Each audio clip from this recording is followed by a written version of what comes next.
Conocido en el infierno, de Leonard Ravenhill. Algunos predicadores dominan sus asuntos y algunos asuntos dominan al predicador. De vez en cuando encontramos algún predicador que es dueño de ambas cosas y domina también su asunto. El apóstol Pablo era de esta categoría. Miremos a Pablo en Éfeso, Hechos 19. 7 hombres están tratando de usar una fórmula religiosa sobre una víctima del tipo de Gadara.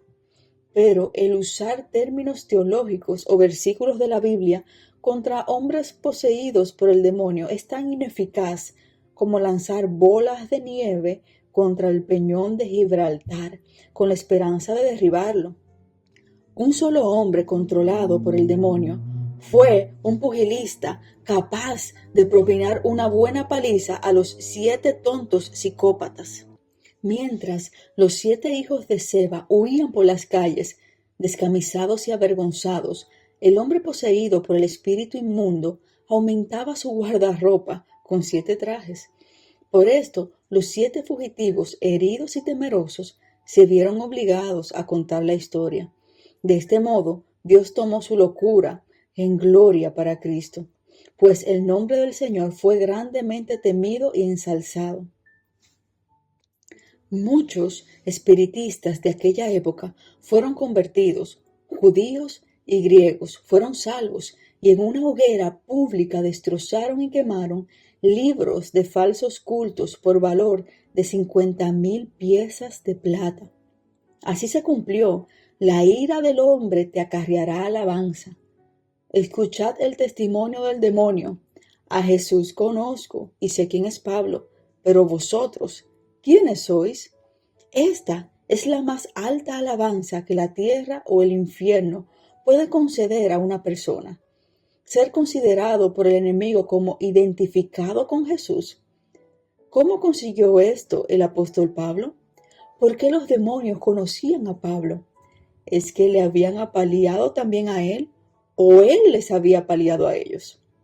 Ciertamente, considerad por un momento la historia de Pablo. Dios y Pablo estaban en términos muy íntimos.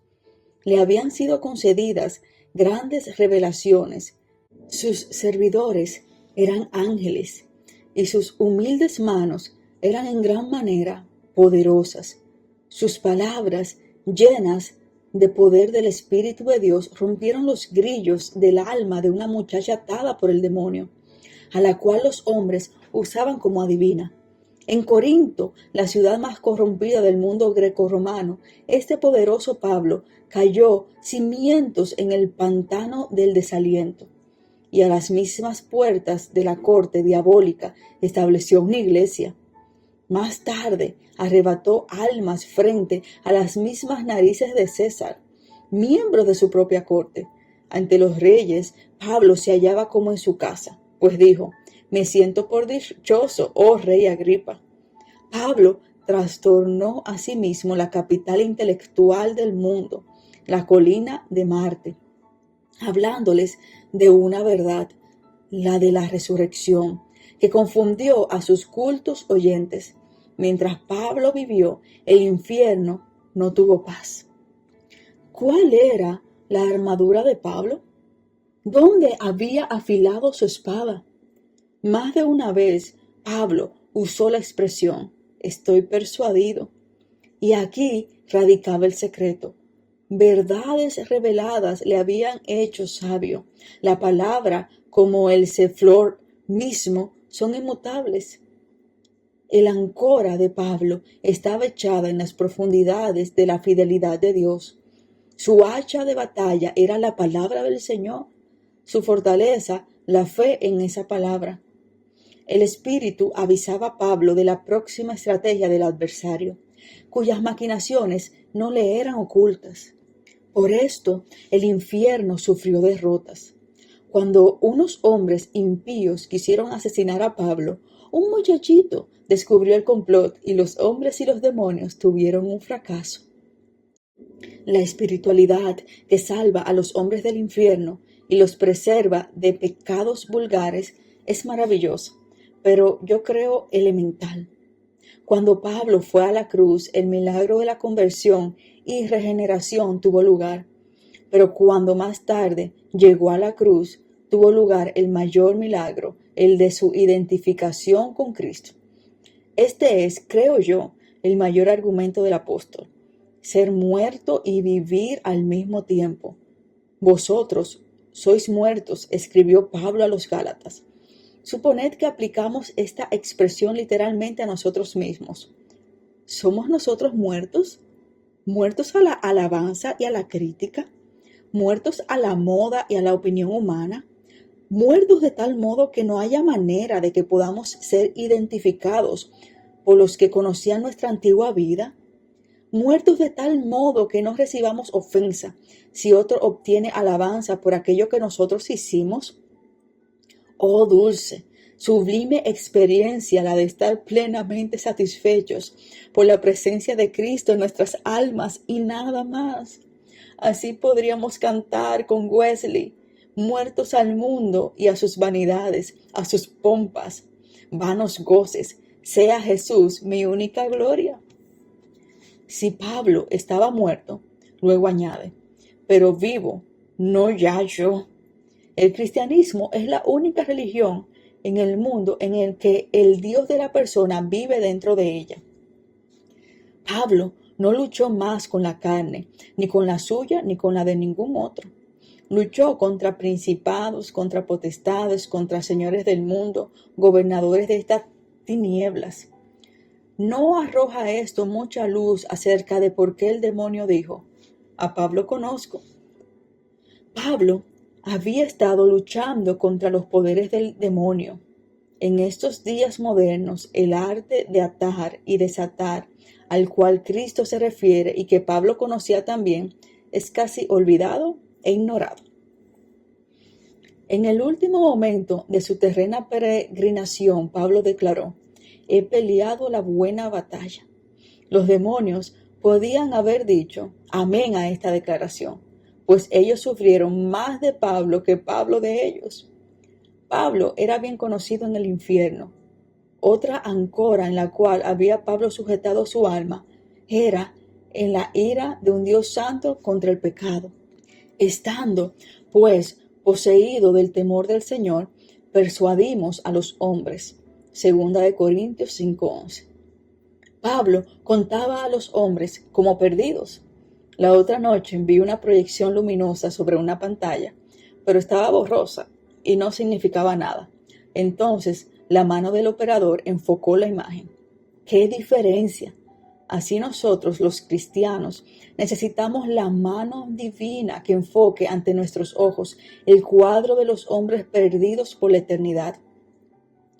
Porque Pablo amaba a su Señor con un amor perfecto, aborrecía el pecado con un odio perfecto. Por esto, él veía a los hombres no solo como pródigos, sino también como rebeldes, no solo como náufragos de la justicia, sino como conspiradores en su maldad, que necesitaban ser perdonados o castigados. Con la fiereza de su amor, ardía de ira ante la injusticia de los hombres sujetos al poder de los demonios.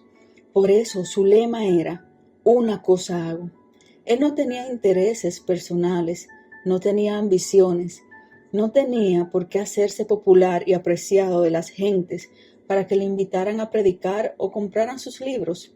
No tenía ambiciones, por lo tanto, ningún motivo para sentir envidia.